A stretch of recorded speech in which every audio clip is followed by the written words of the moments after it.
उज्जैन वो नगरी है जहाँ भस्म की आराधना होती है। Time which is beyond any time, वो समय से परे जो अवस्थान है उसको ही हम उज्जैन कहते हैं, महाकाल कहते हैं।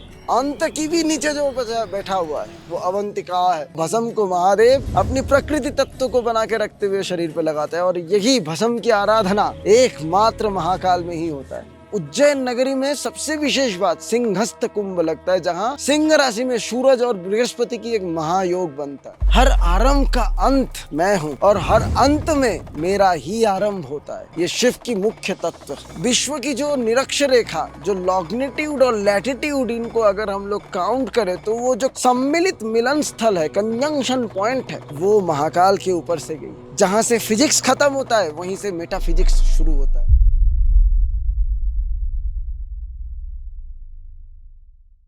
उज्जैन, ये शब्द को अगर थोड़ी तोड़ें तो ये दो शब्द आ जाता है, उद्ध जैनी, यानी जो ऊपर की तरफ तुम्हारी यात्रा है उसमें जो विजय प्रदान करता है वो उज्जैन है। ऊपर की तरफ जो तुम्हारी यात्रा है उस यात्रा में जो विजय प्रदान करता है वो उज्जैन ही है।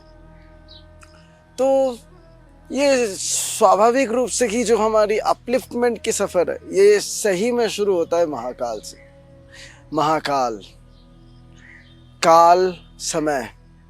अब समय कभी अकेला नहीं रह सकता है, टाइम के साथ साथ स्पेस भी चाहिए। देश, काल, निमित्त, स्पेस, टाइम और रीजन, ये तीन हमारी ब्रह्मांड को बांध के रखा है। हमारी ब्रह्मांड ये तीन चीज के साथ एक साथ चलता है, स्पेस, टाइम और रीजन। रीजनिंग इफेक्ट हम सबको ही जानते हैं, पर स्पेस टाइम में हम हर कोई बैठे हुए, हम हर कोई समय से बंधे हुए हैं। समय हम सबको बांध के रखता है। महाकाल, ये शब्द का अर्थ ही ये होता है कि जहां हम निर्विच्छिन्न काल इसको देखते हैं। The time which is beyond any time, वो समय जो समय की परे है, यानी वही परब्रह्म की सत्ता है जो समय से परे है, जिसको समय कभी नहीं बांध पाए। भले ही वो स्पेस में आके हमें कृतार्थ किया, दर्शन दिया, महसूस करवाया, पर वो समय से परे है। वो समय से परे जो अवस्थान है उसको ही हम उज्जैन कहते हैं, महाकाल कहते हैं, भूतनाथ की एक परम स्थान कहते हैं। एक मंत्र आता है सौंदर्य लहरी में, मैं सौंदर्य लहरी की बहुत अध्ययन किया हूं बोल के मैं ये सौंदर्य लहरी से ये कहना चाह रहा हूं। विशाला कल्याणी स्फुट रुचिरयोध्या कुवलयैः कृपा धारा धारा किमपि मधुरो भोगलतिका अवंति दृष्टिस्ते बहुनगर विस्तार विजया ध्रुवं तन्नाम व्यवहरण योग्या विजयते। अर्थ ये मंत्र की आखिरी में या सटीक रूप से ये होता है कि हे देवी, तुम्हारी जो ये उज्जैन अवंती दृष्टिस्ते, तुम्हारी जो ये अवंती नगरी के प्रति, अवंतिका नगरी के प्रति जो दृष्टि है, उस नगरी को, ये दृष्टि को जो समझ गया, उस वो बहुनगर विस्तार विजया, उसकी विजय कई नगरों में हो जाता है, कई राज्यों में वो अपनी विजय ध्वज लेके चल जा सकता है अगर वो ये अवंतिका नगरी को समझ गया हो। ऐसे कई ब्राह्मण हैं, ऐसे कई महात्मा हैं जो उज्जैन नगरी में गए, रहे, तपस्या किए, परंतु उज्जैन की अवंतिका ये तत्व को नहीं समझ पा। अवंतिका, अव मतलब नीचे, जो नीचे की तरफ की चर्चा आता है, अवरोध, अवगुंठन, अवधारणा, ये सारे उपसर्ग से बना। अवंतिका, अंत की भी नीचे जो बैठा हुआ है, जहां जाके जिसकी अंत हम नहीं देख सकते हैं, वो अवंतिका है। वो अवंतिका, वो तत्व उज्जैन में बैठा है। यानी हम लोग ये मानते हैं समय सबकी अंत है, समय ही सबको अंत सिखाता है, समय ही सबकी अंत है। तो वो ये दिखा रहा है कि ये अवंतिका वो जगह है जहाँ समय की अंत नहीं हो सकती है, समय भी इसकी अंत नहीं कर सकता। शिव की जो नगरियां प्रिय है उनमें से 3 नगरी सबसे प्रिय है। 3 नगरी सबसे प्रिय है। एक हमारी उत्तराखंड की केदार ये नगरी को कहे जाते हैं, एक उज्जैन नगरी को कहे जाते हैं, एक विश्वेश्वर विश्वनाथ की नगरी को कही जाती है। उज्जैन वो नगरी है जहां भस्म की आराधना होती है। भस्म वो तत्व है जहां हम अपने आप को ये प्रकृति के साथ संपूर्ण रूप से मिला देते हैं, कुछ नहीं बचता है हमारे पास। तो अवंतिका ये कह रहा है दृष्टिस्ते बहुनगर विजया, कई नगरों में तुम्हारी विजय हो जाएगी अगर तुम ये अवंतिका की तत्व को समझ गए हो तो। अब ये भस्म की चर्चा के लिए आदि गुरु शंकराचार्य जी यही सौंदर्य लहरी में एक मंत्र कहता है, तनीयां संपांसुम तव चरण भंगेरुह भवम विरिञ्चिः संचिन्वन् विरचयति लोकान् विकलं वहत्येनं शौरिः कथमपि सहस्रेण शिरसां हरः संशोभ्यैनं भजते भसितोद्धूलन विधिम्।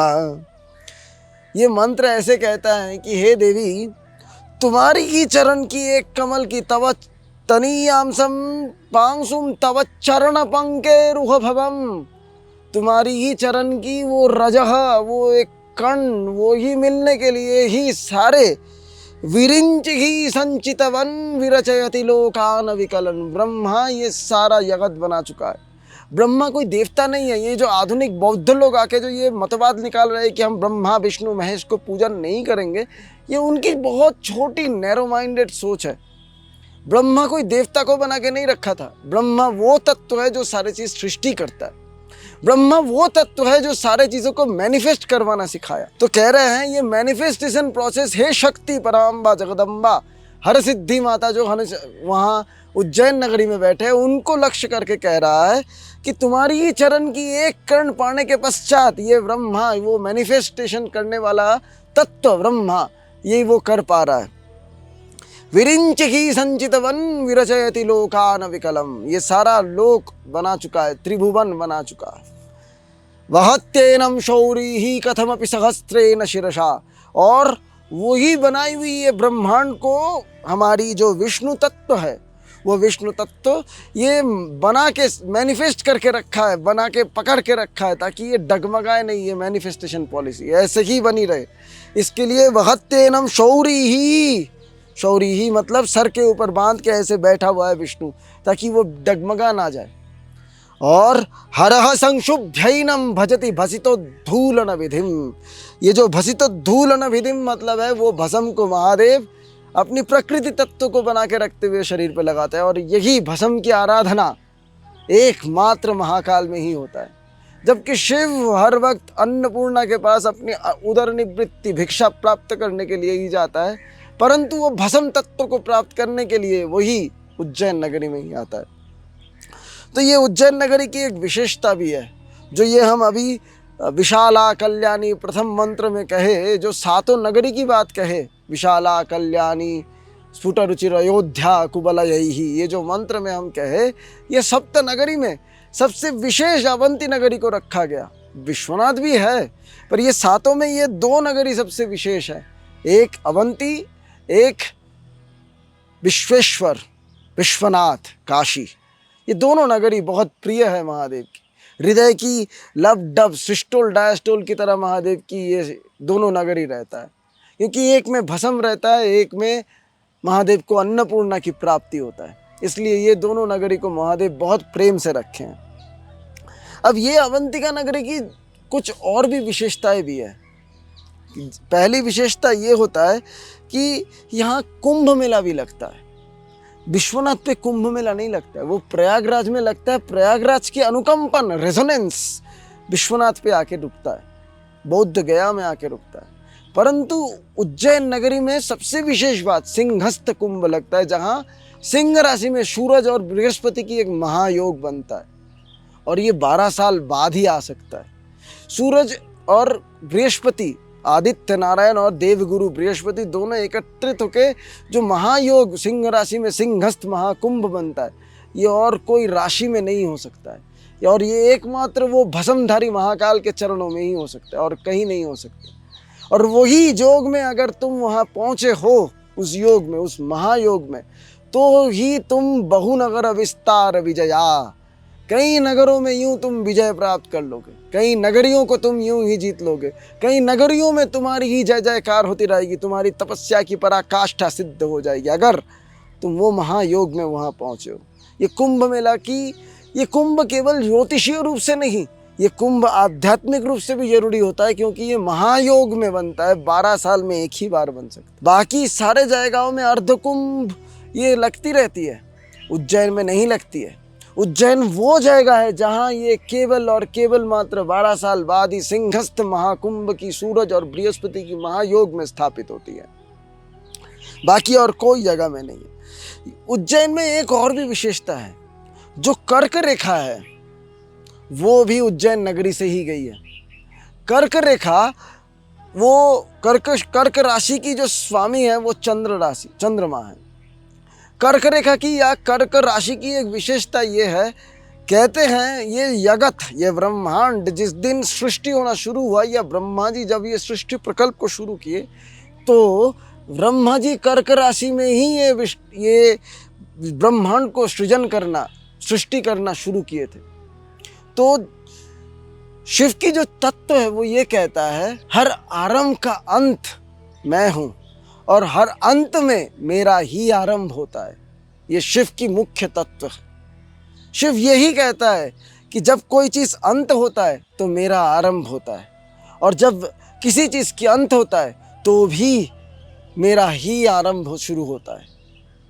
अंत भी उनका होता है और आरंभ भी उनका होता है। ये शिवत्व की विशेषता है, ये शिवत्व की पराकाष्ठा है, जो वो कर्क राशि की कर्क रेखा उज्जैन नगरी के ऊपर से ही गुजरी है, और भी बहुत सी नगरी से गुजरी है, परंतु जिस ढंग से ये महाकाल के ऊपर से गुजरी है उतनी सटीक तरीके से और कहीं से नहीं गुजरी है। हमें माननी चाहिए, पृथ्वी को बांटने वाली 2 रेखा है, एक है अक्षरेखा। अक्षरेखा जो है वो पूरब से पश्चिम गई है, और जो द्राघिमा रेखा है वो उत्तर से दक्षिण गई है। तो विश्व की जो निरक्षर रेखा, जो लॉन्गिट्यूड और लैटिट्यूड, इनको अगर हम लोग काउंट करें तो वो जो कंजंक्शन पॉइंट है, यानी अक्षरेखा और द्राघिमा रेखा की जो सम्मिलित मिलन स्थल है, कंजंक्शन पॉइंट है, वो महाकाल के ऊपर से गई है। और इसी कारण के लिए निरविच्छिन्न काल रूप से महाकाल वहाँ सद्य विराजमान है, सदा विराजमान है। वो महाकाल की सर्वश्रेष्ठ विशेषता है, वैशिष्ट है महाकाल की। महाकाल की एक और भी विशेषता है। ये विशेषता ये है कि महाकाल यही क्षेत्र में सबसे पहले भारत की जो ज्योतिषीय गणना है ये वहीं शुरू हुई थी। जो ज्योतिष की चर्चाएं हैं ये प्राथमिक रूप से 2 जगह में शुरू हुई। एक प्राग ज्योतिषपुर असम, जहाँ महामाई जगदम्बा पराम्बा की योनि पीठ अवस्थान कर रही है, और दूसरा हमारी ये महाकाल। यहाँ भी उसी समय के अनुसार ही लगभग ये समय की गणना, क्षण पल विपल पला विपला, इन सब की चर्चाएं शुरू हुई थी, और कोई भी जगह में ये चर्चा नहीं हुई थी। भारत बहुत व्यापक देश था। आज के समय इंटरनेट की समय है तो पाकिस्तान की खबर भारत में आ जाता था, पर उस समय जब ये भारतीय सनातन संस्कृति हिंदू कुश पर्वतमाला से शुरू होते हुए फैलता चला गया था, उस समय इतनी बड़ी नेटवर्क सिस्टम हमारे पास नहीं थी। परंतु उस समय में भी ये ऋषि मुनि लोग ये महाकाल की अनुकंपा से ही, हर सिद्धि माता की देन से ही वहीं पे ही बैठ के ये चर्चा को शुरू कर पाए थे, ये चर्चा को बना पाए थे, ताकि ये समय की परे जाने की कला, परब्रह्म की चर्चा, ब्रह्मविद ब्रह्मैव भवति, ये चर्चा को अपने जीवन में एसिमिलेट, आत्मिकृत कर पाए, ये वहीं से ही शुरू हुआ था सर्वप्रथम। भले ही विश्वनाथ इसमें शास्त्रीय रूप से बहुत बड़ी योगदान रखी हो, परंतु तांत्रिकी रूप से यहाँ सबसे ज़्यादा योगदान है। अब हम इसकी तांत्रिकी आख्यान में आते हैं। काल भैरव जी की जो मंत्र आता है वहाँ कहते हैं, काशिका पुराधिनाथम काल भैरवम भजे। वही काल भैरव उज्जैन नगरी में भी बैठे हैं। यहाँ वो कोतवाल बन के नहीं बैठे हैं। वो काल भैरव यहाँ एक तत्वगत तंत्रगत विशेषतः तंत्रगत अवस्थान को सिद्ध करने के लिए बैठे हैं। आप लोग जानते हो ये उज्जैन महाकाल की ही एक काल भैरव की स्थान में ही मदिरा चढ़ाई जाती है और काल भैरव वहाँ साक्षात पीने आते हैं।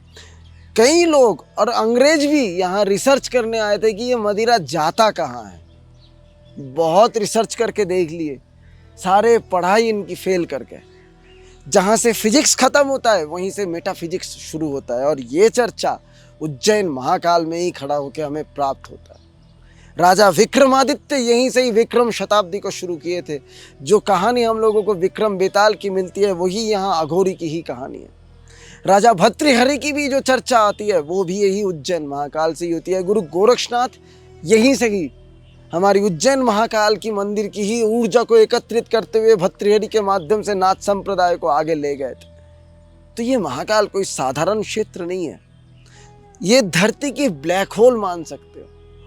और यही महाकाल में बैठ के जब तुम अपने आप को केंद्रित करना सीख गए हो, ब्रह्मांड एक तरफ और तुम एक तरफ, तुम सब कुछ के साथ टक्कर लगा सकते हो। एक बात कहते हैं कि मुश्किल फैसला, कठोर फैसला लेने के लिए एक मजबूत कलेजा चाहता है। वो मजबूत कलेजा बनाने की कला एकमात्र महाकाल के पास है। बाकी जितनी भी देवी देवताएं हैं या शिव की और भी बाकी जितनी भी रूप है, वो कभी समय के साथ खिलवाड़ नहीं किया। महाकाल की एक भगत की चर्चा आता है जो कभी महाकाल के साथ पूजन किया था, जिनकी नाम मार्कंडेय है, और उसको बचाने के लिए ही महाकाल खुद खड़े हो गए थे। कौन तुझे मारने आता है, यमराज या कौन, हम देख लेंगे, तुझे मरने हम नहीं देंगे, ये हमारी वादा है। शिव स्वयं साक्षात महाकाल रूप से खड़े हो गए थे। हम भी आज भी देखे हैं हमारी इस अघोरी जीवन में, जितने भी लोग, जब उनको डॉक्टर भी कह देता है बेटा जब तू तेरी हो नहीं सकती है, खत्म है तेरी कहानी, आखिरी उम्मीद महाकाल बचता है, जहाँ से सारा दरवाज़ा बंद होता है। एक और एकम एव अद्वितीयम महाकाल खड़े हैं। अगर वो तुम्हारे साथ है, ब्रह्मांड एक तरफ चला जाए, तुम अकेला खड़े हो तो भी जीत तुम्हारी सुनिश्चित है। देखो एक बात और है, ये बड़ी बात नहीं है कि लड़ाई में हम जीते या हारे, ज़रूरत ये है कि वो लड़ाई में हम ना नहीं कहें। महाकाल की एक बहुत, देवाधिदेव महाकाल रूप में एक बहुत कीमती शब्द उनकी आती है। महाकाल अपने मार्कंडेय को कहे थे, बेटा मुझे हार जाना पसंद है, तू हार गया मैं देख लूँगा, पर ना नहीं कहना। हार जा, लड़के हार, मैं देख लूँगा। विक्रमादित्य को कहे शकों के आक्रमण के समय कि बच्चा तू हार जा, तेरी हार की स्वागत करेंगे, पर ना मत कहे। वो ना नहीं कहे थे बोल के ही आज विक्रम शताब्दी हम लोग आज भी पंचांग में नापते हैं। वही तत्व कि हम ना नहीं कहेंगे, महाराज आप मेरे साथ खड़े रहो। महाकाल ये कहता है बेटा मैं तेरे साथ खड़ा हूँ, तू हार जाएगा तो भी मैं तेरे साथ खड़ा हूँ, बस तू ना मत कहे। हम सारे भारतीयों को यही सीखना चाहिए महाकाल के मंदिर के तरफ से कि तू हार जा, लड़ते लड़ते हार जाओ, मंजूर है, ना मत कहो। यही तुम्हारी जीत की पराकाष्ठा महाकाल कहता है। महाकाल में एक और भी विशेषता आता है। महाकाल की सबसे और अनोखी विशेषता आधुनिक समय में जो माननीय मोदी जी ये महाकाल कॉरिडोर बना के किए, उससे पता चलता है। काशी विश्वनाथ में भी कॉरिडोर बनाए हैं, कुछ भ्रष्टाचार की भी चर्चा मिलता है ये महाकाल कॉरिडोर में भी, परंतु जो महाकाल की मंदिर में रिसर्जेंस किया गया, उससे मैं निजी व्यक्तिगत रूप से कहता हूँ वहाँ के मुसलमान समाज भी प्रभावित होते हुए हमारी हिंदू धर्म के प्रति एक सहानुभूति की मानसिकता दिखाए है। मैं खुद जानता हूँ उज्जैन महाकाल में वही मंदिर की कॉरिडोर बनाने के बाद एक बहुत गहरी पीर नाम की एक समाधि है, गहरे पीर की समाधि, गैले पीर नाम से उसको पहले जाना जाती थी। लोग वहाँ सट्टे की नंबर लगाने के लिए जाते थे। आज वो जगह में योगी रामनाथ जी के तहत जो भर्तृहरि गुफा के पीर महंत है, उनके तत्वावधान में उस गहरे पीर की एक कायाकल्प भी कर दिया गया है। वही गहरे पीर की ही कायाकल्प करने वाले रामनाथ जो पीर महंत गादी भर्तृहरि गुफा के है, उन्हीं के ही तहत मलंग सरकार जो मलंग नाथ रूप से आज प्रतिष्ठित है उसकी भी कायाकल्प किया है। और इसने भी हम मुसलमान समाज की शुक्रिया अदा करते हैं कि वो मुसलमान समाज ये बात को माना है। महाकाल में और भी कई पीर फकीर निकाले, कई पीर महाकाल से निकाले हैं अपने तपस्या करके। महाकाल की पीरों की एक कहावत आता है, मुसलमान धर्म में रहने वाले वो पीर लोग ये कहता है, हम फकीरों के लिए कहता है, हद चले सो औलिया, बेहद चले सो पीर, जो हद बेहद ना को चले ताको नाम फकीर। ये महाकाल की ही फकीरों की ही देन है।